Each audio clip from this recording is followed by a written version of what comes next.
नमो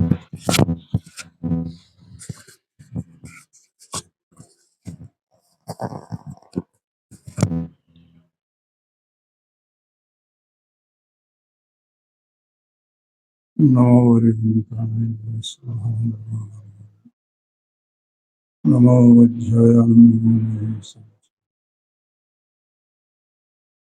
नमस्मे साराय सन्मुख्य चकास्ते चित्स्वभावाय भावाय सर्वभावाय वन्दित्व सर्व सिद्धि धूम अखिलमणो ओच्छामि स्मे पाहुर्नमः स्मृति परपरणति हेतो मोहनां लोलुभावा दविरतमन्वाय व्याप्तिकल्मासिताय मम परमविशोद्देशोद्वचिन्मात्रमूर्ति भवतु समय सार व्याख्यैर्नानतु।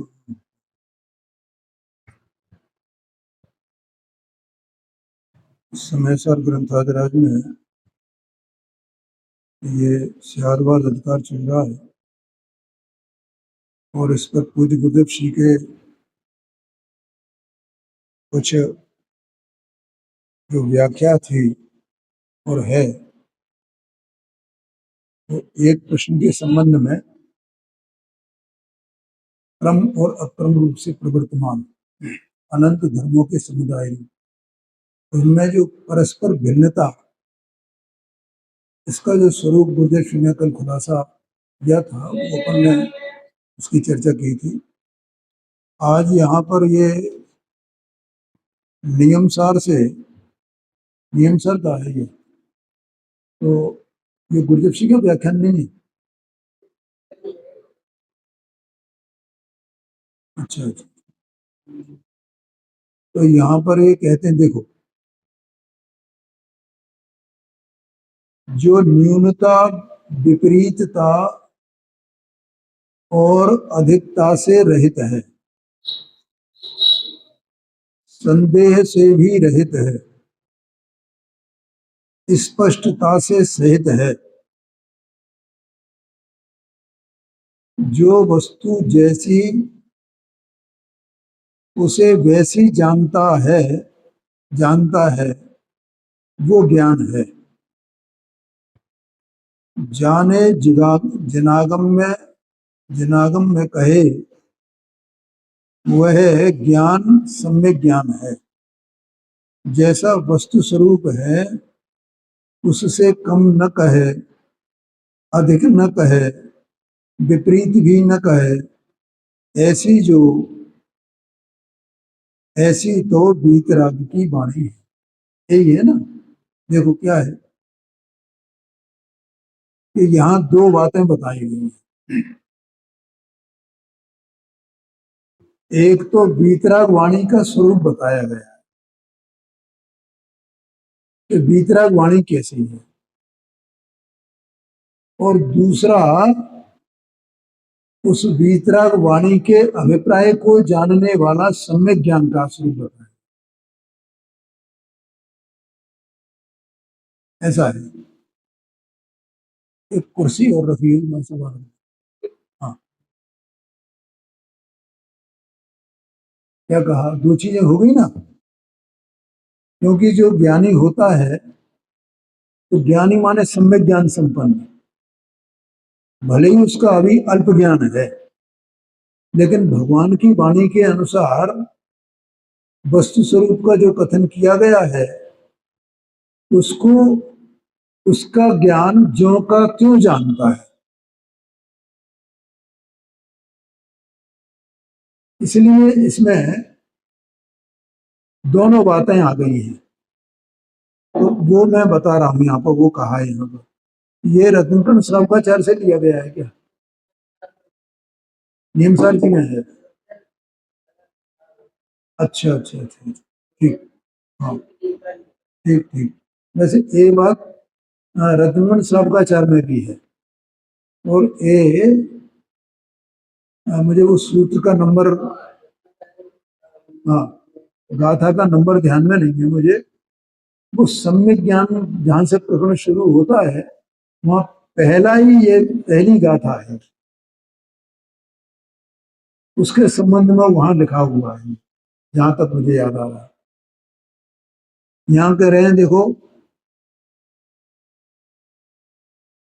जो न्यूनता, विपरीतता और अधिकता से रहित है। वस्तु का जैसा स्वरूप है ना, तो वैसा जानने वाला ज्ञान। तो वो ज्ञान, क्योंकि जो वाणी है, उस वाणी में ही वस्तु का वैसा स्वरूप नहीं आया, न विपरीत आया, न अधिक आया और न कम आया, जैसा है तैसा आया, यथार्थ। भगवान की वाणी में वस्तु का स्वरूप जैसा है तैसा आया है, न उसमें विपरीतपना है, न उसमें न्यूनता है, न उसमें अधिकता है। ये अलग बात है कि वो वाणी स्यादवादमयी होती है। अब जो स्यादवाद के स्वरूप को ही नहीं जानेगा तो वो नहीं जानेगा। और सम्यक ज्ञान है, सम्यक ज्ञान जो है, अभी मैंने एक दिन बोला भी था शायद, कि सम्यक ज्ञान स्वयं स्यादवाद स्वरूप होता है। सम्यक ज्ञान में स्यादवाद गर्भित रहता है। आया समझ में? इसलिए वो सम्यक ज्ञान जो जानेगा और सम्यक ज्ञान जो बोलेगा, तो उसके अभिप्राय में कहीं वस्तु स्वरूप के संबंध में विपरीतता नहीं आएगी, न्यूनता नहीं आएगी, अधिकता नहीं आएगी। ऐसा है। तो देखो यहां ये कहा, जो न्यूनता, विपरीतता और अधिकता से रहित है, संदेह से भी रहित है। तो उसमें ज्ञान में, सम्यक ज्ञान में संदेह होता है क्या? नहीं होता है।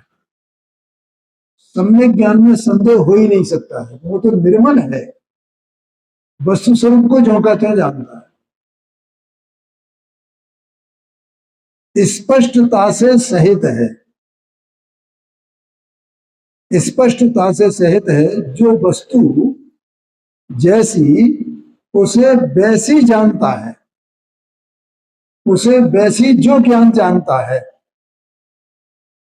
जिनागम में कहे अनुसार जो ज्ञान जानता है, वह ज्ञान सम्यक ज्ञान है। यहां ये कहा, समझ गए ना? देखो, एक धर्म कांटा होता है ना, तो उसके एक पलड़ने में जिनवाणी को रखो, और दूसरे पलड़, जिनवाणी माने भगवान की वाणी, जिनवाणी माने कोई ऐसी वैसी चीज नहीं, जिनवाणी से भगवान की वाणी का ख्याल में आना चाहिए। उनके द्वारा जो दिव्यवाणी खिली, और उसकी परंपरा में जितने अपने पास यहाँ शास्त्र उपलब्ध हैं, उन्नताचार्य इत्यादि सबके, और ज्ञानी विद्वानों के, ज्ञानी विद्वानों के, सम्यक ज्ञानियों के हैं, तो एक तरफ तो उसको रखो, और दूसरी तरफ ज्ञानी का सम्यक ज्ञान रखो, तो वो कांटा इधर उधर होगा नहीं होगा।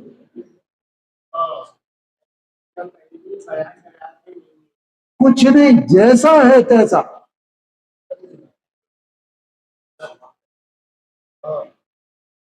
ये बात है। हाँ जी, हाँ जी, हाँ जी, हाँ जी, हाँ, ऐसा है, एकदम एक्यूरेट। जैसा वस्तु स्वरूप है उससे कम न कहे और अधिक न कहे, तथा विपरीत भी न कहे, ऐसी वीतराग की वाणी है। और जो ज्ञान होता है ना, सम्यक ज्ञान, वो सम्यक ज्ञान भी वीतराग स्वरूप ही है।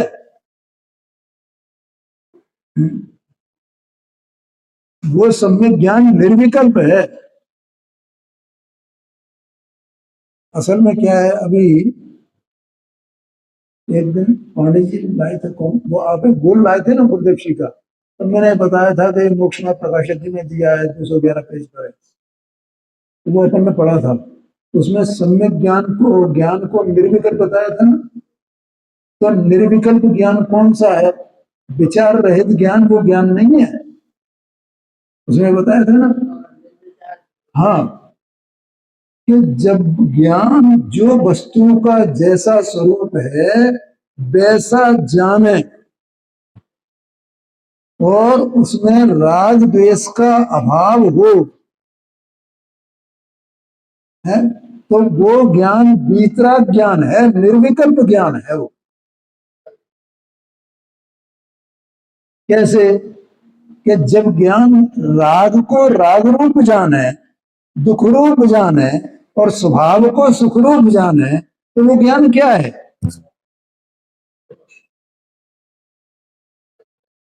वो ज्ञान निर्विकल्प कहा। वहां विचार तो रहेगा, लेकिन वो ज्ञान उसको, जो राग है, उस राग को राग पने दुख में दुख का कंद ऐसा ही प्रकाशित कर रहा है ना, और अपने स्वभाव को ज्ञानानंद में ऐसा ही प्रकाशित कर रहा है ना।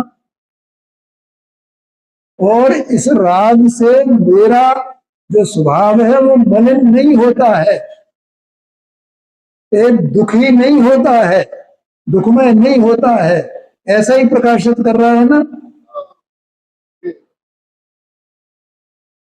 ऐसा वो ज्ञान, वो निर्विकल्प ज्ञान कहा।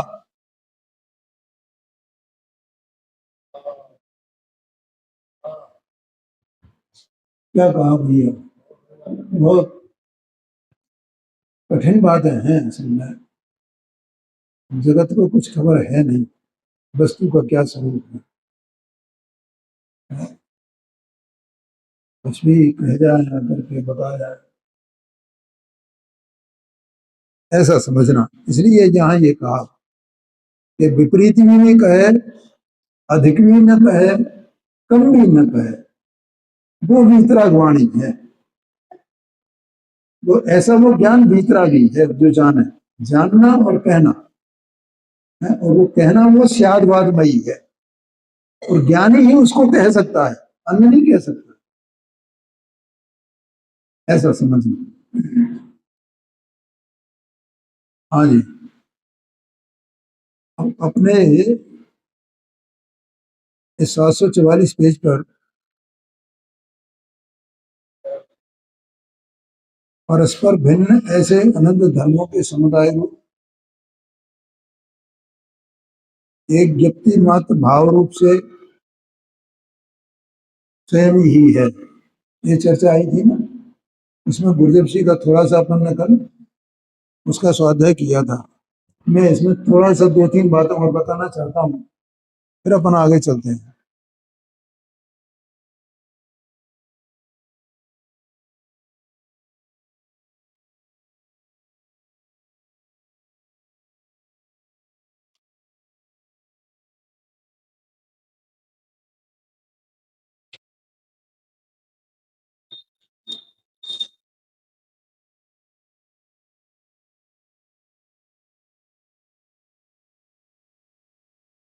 पर्याय की स्वतंत्रता बताते हैं।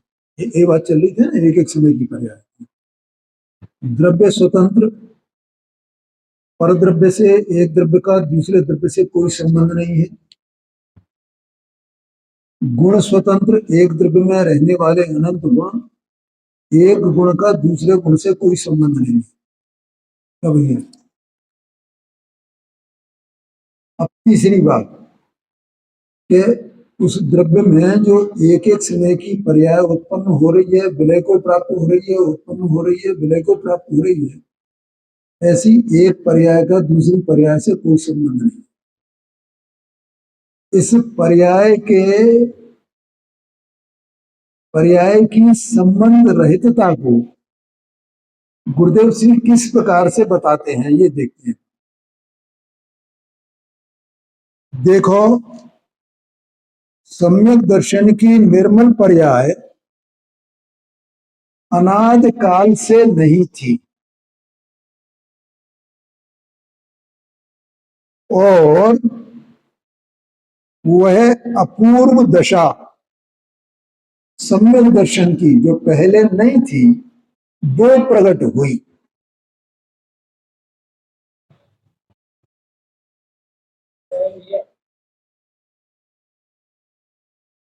किस कारण से हुई, उसका कारण किसको कहेंगे? अगर एक पर्याय दूसरी पर्याय की कारण हो, आया कि नहीं आया कहना?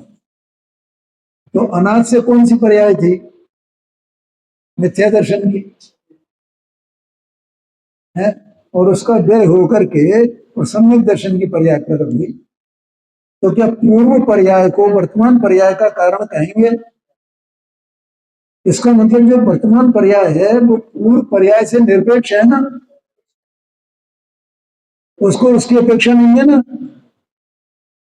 एक गुण को दूसरे गुण की अपेक्षा नहीं है। सम्यक दर्शन हुआ तो सम्यक ज्ञान हुआ, ऐसा मानने वाला वो एक गुण की दूसरे गुण में अपेक्षा रखता है।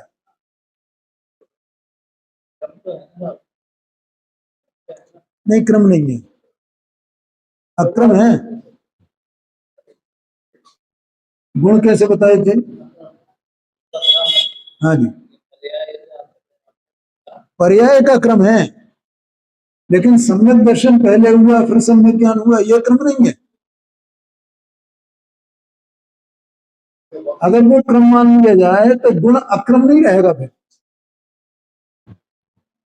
सूक्ष्म बात है, शांति से समझना भाई है। हाँ जी, हाँ जी, क्या कहा है? बढ़िया प्रश्न है इनका।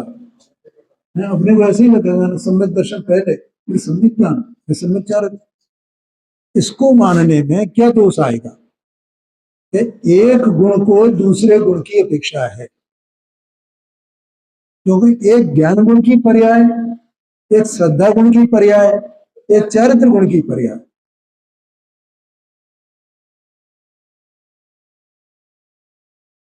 भैया समझ में आया कि नहीं आया? यहाँ गुणों की मुख्यता है ना, है जी। यही तो बात बता रहे हैं कि कोई कारण कार्यपना नहीं है। जितना जो कुछ कारण कार्य कहोगे, बढ़िया बात है, बहुत अच्छी बात है, वो सब व्यवहार है।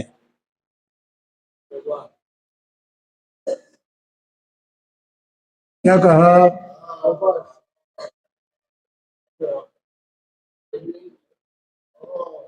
वो अरे तो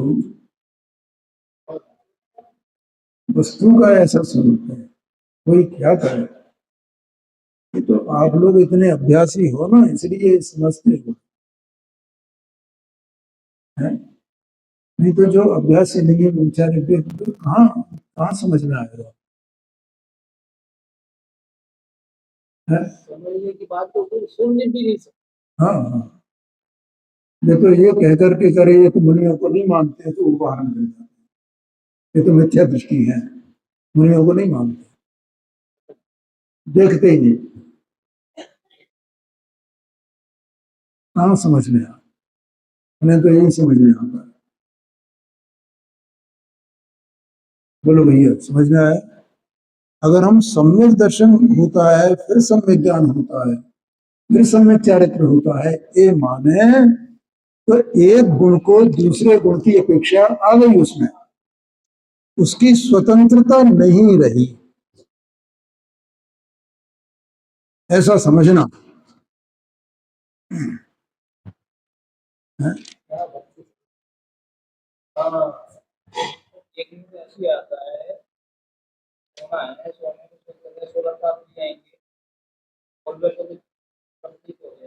नहीं नहीं, देखो देखो, वो पर्याय का क्रम है, पर्याय के क्रम का निषेध नहीं है यहाँ, लेकिन गुण के क्रम का निषेध है। क्योंकि वे अनंत गुण अक्रम है ना, तो एक साथ प्रणम रहे हैं ना। क्या पहले ज्ञान गुण सम्यक दर्शन का गुण परिणमेगा, फिर ज्ञान गुण परिणमेगा, फिर चारित्र गुण परिणमेगा, ये बात है। आया समझ में? ऐसा नहीं है, वो तो पूरा द्रव्य अनंत गुणों के समुदाय रूप एक द्रव्य और वे अनंत गुण अक्रम रूप से विराजमान है, और वे अक्रम रूप से ही परिणमन कर रहे हैं। आया कि नहीं आया क्या? अक्रम रूप से परिणमन कर रहे हैं। तो इसका मतलब वो द्रव्य में हर समय जो पर्याय हो रही है, उस पर्याय में सभी गुणों का परिणमन आ गया ना, शामिल हो गया ना एक ही काल में, वो उसमें काल भेद नहीं है। लेकिन पर्याय क्रम से हो रही है, उसमें काल भेद। ये दोनों बातें अलग अलग समझना। गुण का अक्रमपना क्या और पर्याय का क्रमपना क्या, ये बराबर समझना। क्या तो यहां ये कहा गुरुदेव ने, देखो वहां उसका कारण किसको कहोगे? तो पांडे जी आपने जो कहा ना, भैया वो व्यवहार है, लेकिन यथार्थ नहीं है। जो व्यवहार है वो यथार्थ नहीं है, वो उपचार मात्र है? कारण को उपचार माने तब बुद्धता, इसमें आता है। तो सर सिद्ध में लिखा पंडित साहब ने, दूसरे नंबर का छंद है। यदि त्रिकाली द्रव्य गुण को उसका कारण कहें, वे तो सम्यक दर्शन प्रकट होने से पूर्व भी थे। अब ये प्रश्न आएगा कि ठीक है भैया, ये जो आत्मा में जो अनंत गुण है ना त्रिकाली, उनके कारण से सम्यक दर्शन की पर्याय हुई। क्या कहा? सम्यक दर्शन की पर्याय तो त्रिकाली द्रव्य है ना, तो उसके कारण से सम्यक दर्शन हुआ। तो त्रिकाली का उसने अवलंबन लिया ना, तब तो सम्यक दर्शन हुआ। तो त्रिकाली के कारण से सम्यक दर्शन हुआ है ना, है? या गुणों का आश्रय किया, गुण हुए, गुण है ना, तब तो पर्याय हुई गुण की। और गुण ही नहीं हो तो पर्याय कहां से होगी? तो गुण कारण है ना उसमें।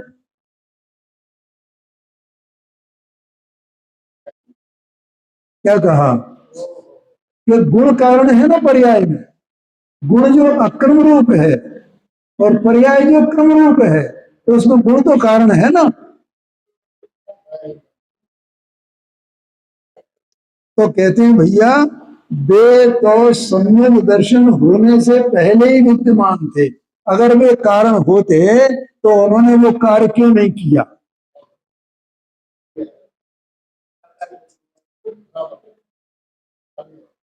भैया कपिल भाई, बहुत कठिन है भाई, थोड़ा इधर को हो रहा जाओ तुम, बहुत जगह पड़ी आराम से बैठो। समझ में आया? कितनी स्पष्टता। अभी अभी ये बात आई ना कि न न्यून न अधिक है न विपरीत। अगर कारण माने तो ओ, एक पर्याय से दूसरी पर्याय होती है, ऐसा माने तो ऐसा हुआ, तो ऐसा हो गया, ऐसा माने तो ये विपरीतता हो जाएगी पांडे जी हमारे। तो ये विपरीतता ही तो बैठी है ना, तभी तो हमें ये प्रश्न आते हैं ना। और अच्छी बात है, प्रश्न आने चाहिए, क्योंकि उनका प्रश्नों का समाधान तो होना ही चाहिए ना। वो हमारी विपरीतता निकलेगी, है? देखो, जब अपन स्वाध्याय करते हैं, वस्तु स्वरूप समझते हैं, तो हमारी परिणति में जो मिथ्यात्व पड़ा हुआ है ना, वो शिथिल पड़ता है। ये अंदर में एक साथ सारे कार्य चलते हैं, है? जो ज्ञान एकदम मिथ्या ज्ञान पड़ा हुआ है, वो मिथ्या ज्ञान भी शिथिल पड़ता है। और हमें जो कर्तापने का, भोक्तापने का जो अभिप्राय पड़ा हुआ है, वो अभिप्राय भी शिथिल पड़ता है। ये सब एक साथ होता है भैया। अभाव किसी का नहीं हुआ। ये स्वाध्याय का लाभ है। कहाँ जगत को कम खबर भाई, ये मैं कहाँ पड़ा हुआ हूं, कैसे दलदल में खींचा और फिर वहां तो वहीं फिर पहुंच जाऊं, काम किसको खबर है। इसे रंज मात्र की शंका नहीं है इसमें कि मैं फिर दोबारा चला जाऊंगा। मुझे ये जगत भोगना है, उसे वो कोई प्रश्न ही नहीं उत्पन्न होता। वो तो ऐसा समझता है कि बस मैं मस्त हूं, मैं तो ये पुण्य कर लिया ना, तो मैं तो वहां चला जाऊंगा। और ऐसा पुण्य करते करते इंद्र बन जाऊंगा, एक भवावतारी बन जाऊंगा और मोक्ष चला जाऊंगा, ऐसा मानता है। आगे कहते हैं देखो, पूर्व, ये हो गया, पूर्व पर्याय को कारण कहें तो पूर्व पर्याय में तो अनादि का मिथ्यात्व था, उसे कारण कैसे कहा जा सकता है। त्रिकाली द्रव्य गुण की ओर उन्मुखता की, त्रिकाली द्रव्य गुण, अब ये बहुत महत्वपूर्ण बात आ रही है, उनकी ओर उन्मुखता की। किसने उन्मुखता की? पर्याय ने। पर्याय वो उसके सन्मुख हुई, तब सम्यक दर्शन की निर्मल पर्याय हुई। क्या कहा? ऐसा, हाँ हाँ, ये तब लगा के बोला गुरुदेव जी ने, है क्या कहा? त्रिकाली द्रव्य की जब उन्मुखता की, तब सम्यक दर्शन की पर्याय प्रकट हुई, निर्मल पर्याय प्रकट हुई। इसलिए द्रव्य गुण की उन्मुखता, सन्मुखता, वो कारण और सम्यक दर्शन वो कार्य।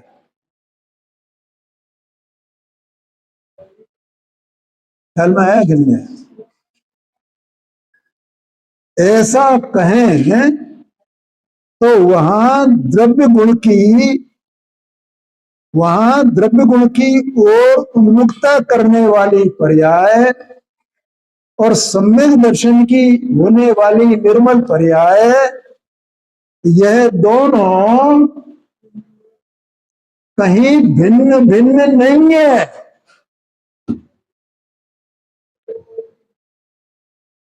क्या कहा? हाँ जी हाँ जी हाँ जी, मैं बता रहा हूं। क्या बोला? जो पर्याय स्वभाव के सम्मुख हुई, ठीक है, तो स्वभाव के सम्मुख हुई ये पर्याय, और सम्यक दर्शन की निर्मल पर्याय प्रकट हुई ये पर्याय। ये दो पर्याय हैं कि एक ही पर्याय है? हाँ,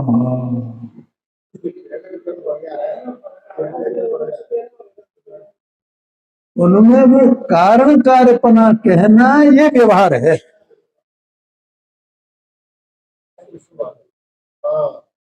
आया कि नहीं आया भाई? शांति से समझना, बहुत मुश्किल है ये वचन मिलना।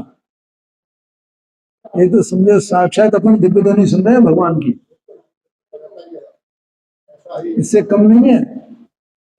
ये मेरी कोई बात नहीं है यहाँ, इसमें क्या है, इसमें कोई गम है, भगवान की वाणी है ये, है? यह दोनों पर्याय कहीं भिन्न भिन्न पर्याय नहीं है, एक ही पर्याय है।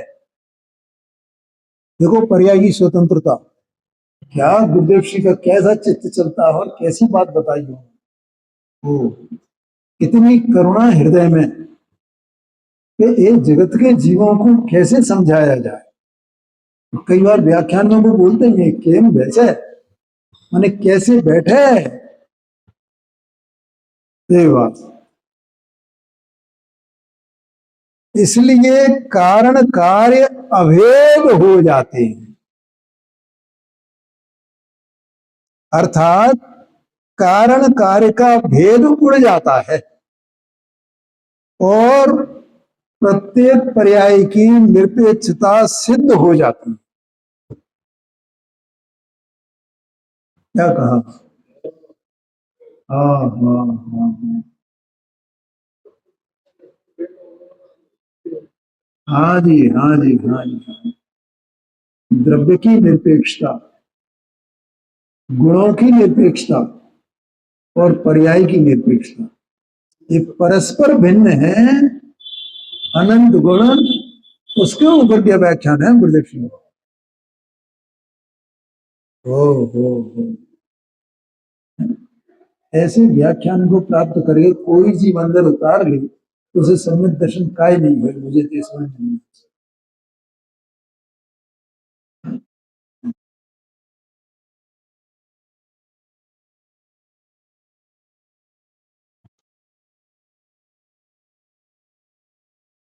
और एक यही बात मुझे बतानी थी। अब इसमें अपन आगे चलते हैं।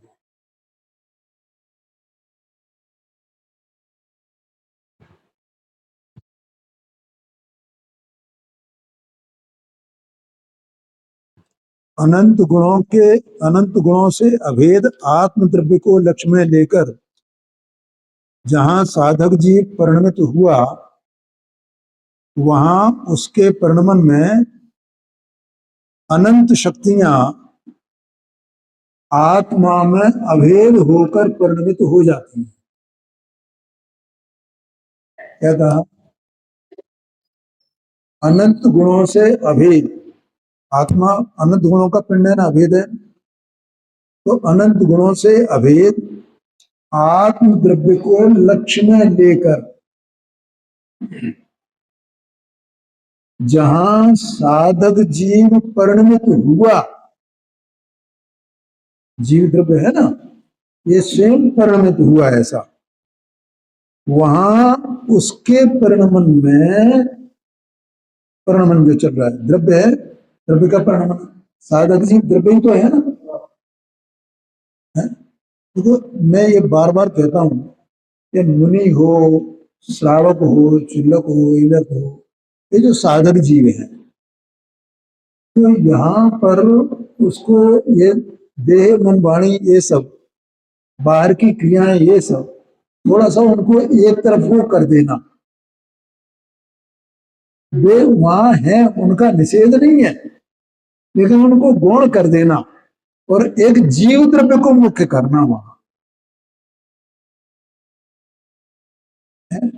तो साधक जीव परिणमता है माने क्या कि वो द्रव्य ही स्वयं परिणमता है। देखो ऐसे अगर अपन नहीं समझेंगे तो वस्तु स्वरूप अपने को समझ में नहीं आएगा, क्योंकि हमारा यहाँ एकत्व पड़ा हुआ है और एकत्व पड़ा होने से हम देह को ही जीव मान रहे हैं और उधर साधक को देखेंगे तो उसको भी जीव मान रहे हैं, मैंने देह सहित ही मान रहे हैं। तो फिर हमारे मन में क्या क्या कल्पनाएं उठती हैं कि हमारे मन में वो उसकी क्रिया वगैरह ये सब कल्पनाएं उठती हैं। तो उन क्रियाओं को गौण करना है सबको, इनमें साधकपना है ही नहीं। कैसे बताएं? साधकपना तो जीव में है ना, है? उनमें साधकपना कहाँ है? उनमें साधकपना नहीं, और उनका ये जीव का जो कार्य है वो सात्विक ही नहीं,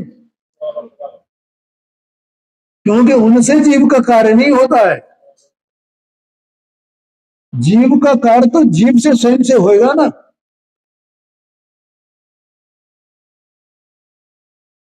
आया कि नहीं आएगा? तो यहाँ लेकिन शब्द तो वैसे ही कहे जाएंगे भाई, क्योंकि साधक जीव की भूमिकाएं अलग अलग, श्रावक की भूमिका अलग, मुनिराज की भूमिका अलग, अग्र सम्यक दृष्टि की भूमिका अलग है। तो उस अपेक्षा से उसको वैसा वैसा बोला जाएगा ना। लेकिन वो भूमिका में हम बाहर की चीज को ले लेते हैं, लेना चाहिए भूमिका में अंतरंग की चीज, वहां उनकी चर्चा आएगी जनवाणी में, कोई बात नहीं, उनकी कोई परवाह नहीं, कोई उपेक्षा भी नहीं होगी। उनका कोई निषेध भी नहीं, लेकिन मुख्यता किसकी होनी चाहिए? हाँ, तो बाहर से हम कहें, माने क्रियाओं से कहें अथवा गुण स्थानों से कहें, ये सब बाहर की चीजें हैं। देखो, अध्यात्म अध्यात्म में और आगम में एक ही अंतर है। समझ में आया कि नहीं आया? आगम तो बाहर से बात करता है भैया, और अध्यात्म केवल आत्मा से बात करता है। तो मुख्यता किसकी होनी चाहिए? ज्ञान सबका होए, आगम का भी ज्ञान और अध्यात्म का भी ज्ञान, लेकिन मुख्यता अध्यात्म की होनी चाहिए। इसमें कोई आगम का निषेध नहीं हो गया है, कोई उसको बुरा नहीं माना है हमने, उसमें कोई हेपना भी नहीं हुआ है, क्योंकि अध्यात्म भी आगम का ही अंश है। आगम ही नहीं हो तो अध्यात्म कहां से आवे? आया कि नहीं आया? हम भैया, हम आगम का निषेध कैसे कर सकते हैं? लेकिन अपने प्रयोजन के लिए जहां जैसा हो वैसा समझना चाहिए। तो यहां कहते हैं साधक जी परिणमित हुआ, वहां उसके परिणमन में अनंत शक्तियां आत्मा में अभेद होकर परिणमित हुई। क्या कहा? अब देखो, अब यहाँ पे साधक जीव से अर्थ समझना, केवल आत्मा को ही कह रहे हैं ना, और जो उसकी पर्याय है, पर्याय जो स्वभाव के सम्मुख हो रही है, उसको ही तो साधक जीव कहा गया है। क्या प्रतिमाओं का पालन करने वाला वो है? क्या मूल गुण का पालन करने वाला वो है?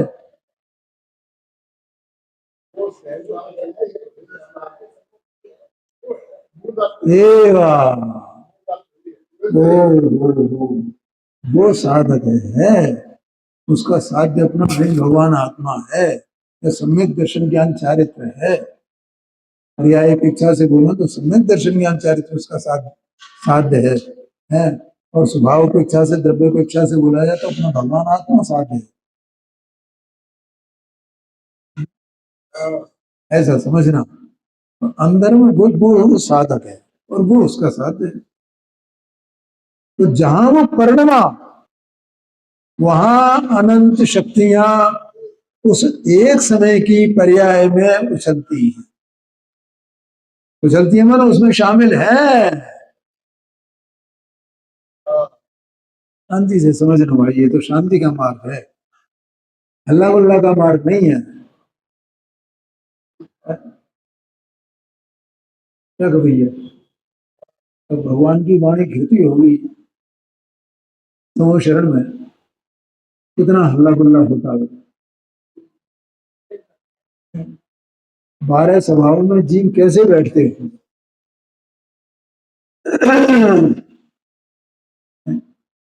कुछ भी होता ही नहीं, मैं बस केवल भगवान के ओंकार ध्वनि कर रहे, और जीव बिल्कुल एकदम एकाग्र होकर के उसमें।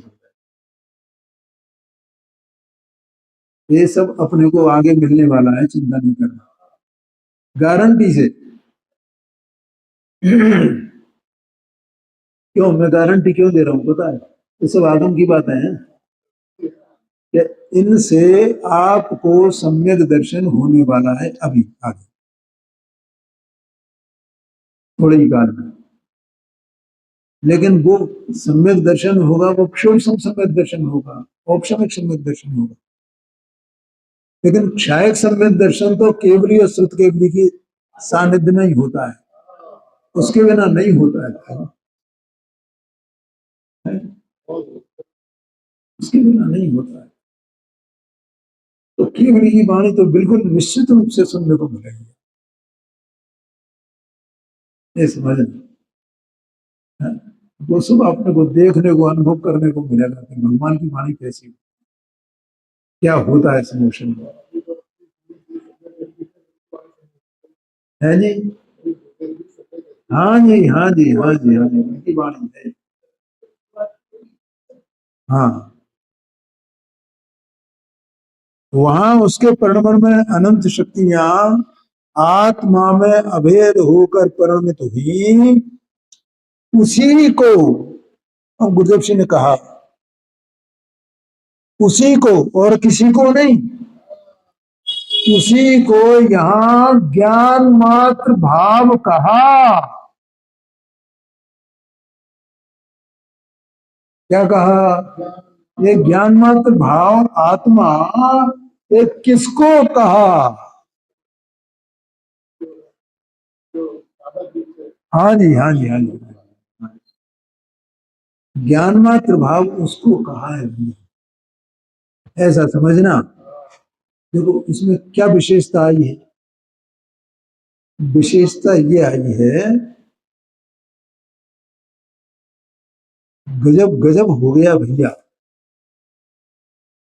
पांडे जी, ये कौन जाने ये बात है, कौन कहेगा? क्या गजब हो गया पता है? अपन तो ये समझे कि हम सब ज्ञान मात्र भाव आत्मा है, ज्ञान मात्र भाव आत्मा है, ज्ञान मात्र भाव आत्मा है। कि नहीं नहीं, अभी तुम ज्ञान मात्र भाव नहीं हो। जब तुम ज्ञान मात्र भाव का अनुभव करो तब ज्ञान मात्र भाव हो।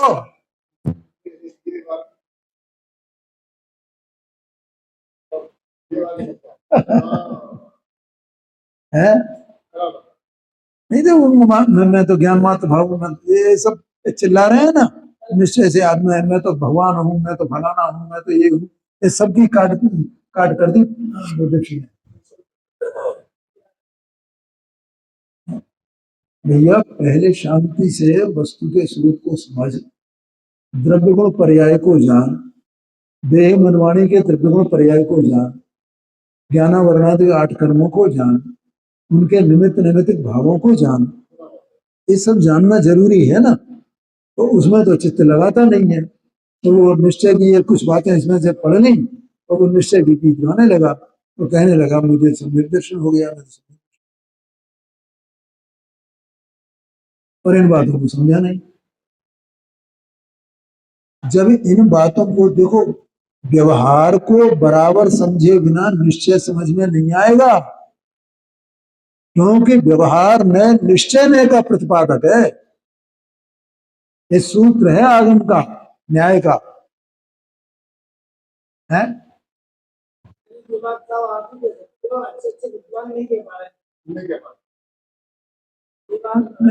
देखो क्या है, आप लोगों की सुनने की योग्यता है, इसलिए मैं कहता हूं।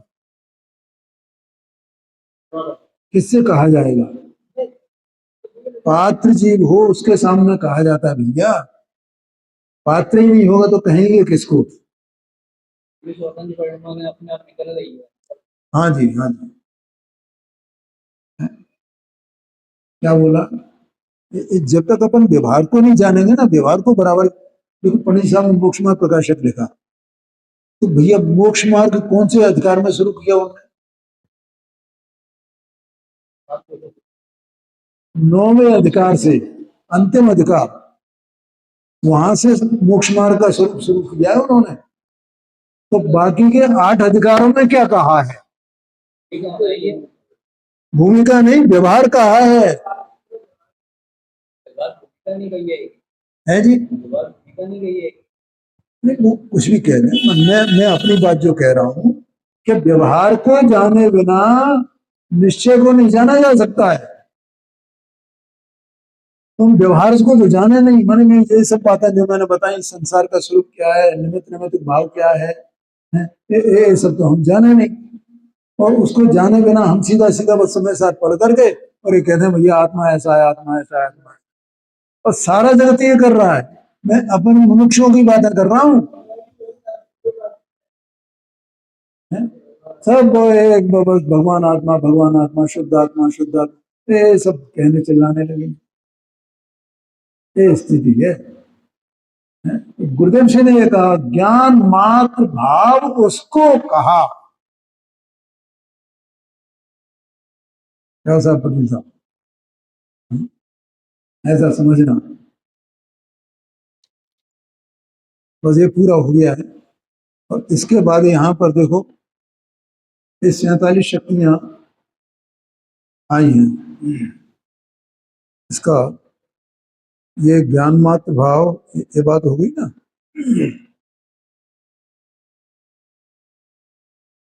देखो ये बात गुरुदेव सिंह ने कैसे निकाली, इसको अपन पढ़ते हैं एक बार फिर से, एक पैरा को। ये जो पैरा दिया है, परस्पर भिन्न ऐसे अनंत धर्मों के समुदाय रूप, परस्पर, ये सब बातें याद कर लेना अभी अपन ने जो चर्चा की गुरुदेव सिंह के व्याख्यान से। परस्पर भिन्न ऐसे अनंत धर्मों के समुदाय रूप से परिणत एक व्यक्ति मात्र भाव रूप से स्वयं ही है। ये परिणत शब्द आ गया।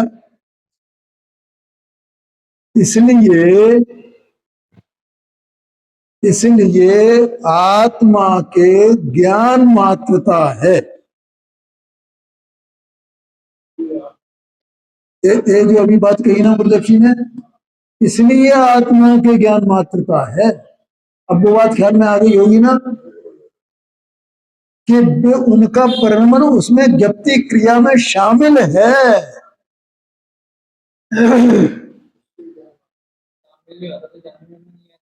हाँ जी, हाँ जी, इसलिए ज्ञान मात्रता है। माने जो अपने आत्मा को उसके लक्ष्य से उस प्रकार से देखता है, अनुभव करता है, जानता है, श्रद्धा करता है, उसमें स्थिरता करता है, उस आत्मा को, उस जीव वस्तु को ज्ञान मात्रता है। ये सब बातें उसमें आ गई। तो ये समझ में आ रही है नहीं आ रही? इसलिए इसके ज्ञान मात्र एक भाव की अंतः पातनी शक्ति, अनंत शक्तियां उछलती हैं। आया समझ में? इसलिए अनंत शक्तियां उछलती हैं। अब देखो जरा, अब अभी मैंने साधक जीव कहा, ठीक है। अब उस जीव को देखना, यहां साधक जो उसको उपाधि दी गई उसे भी हटा दो, क्योंकि उसे साधक ही कहना व्यवहार है। ये क्या क्या बात बताई, हमें ये उपाधि में व्यवहार है। है? हाँ हाँ, व्यवहार के बिना काम चलता नहीं है, इसलिए कहा जाता है। बाहर की बात तो कौन करे, लेकिन उस अंतरंग के आत्मा को, उसको जो साधक शब्द ऐसा संबोधित किया गया, वो भी व्यवहार है, उसे छोड़ दो।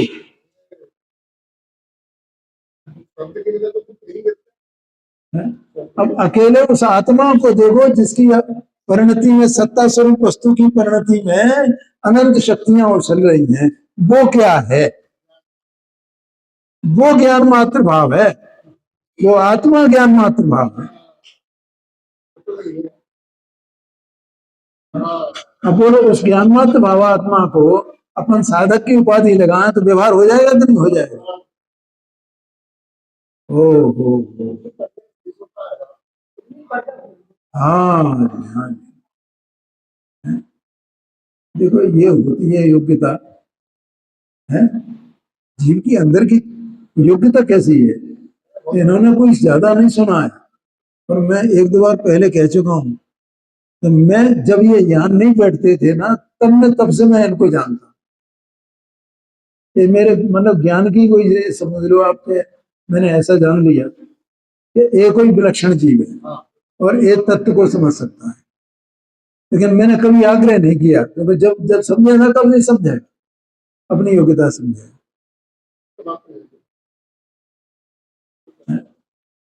इतना समझना मामूली बात नहीं है। तो उसको ज्ञान मात्रता है, वो ज्ञान मात्र भाव आत्मा आया समझ में?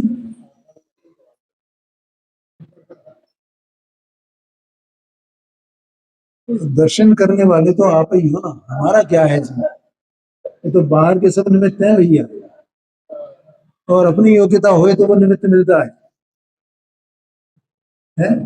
और नहीं तो सामने हो तो उसको छोड़ के चल देता है, क्या करे?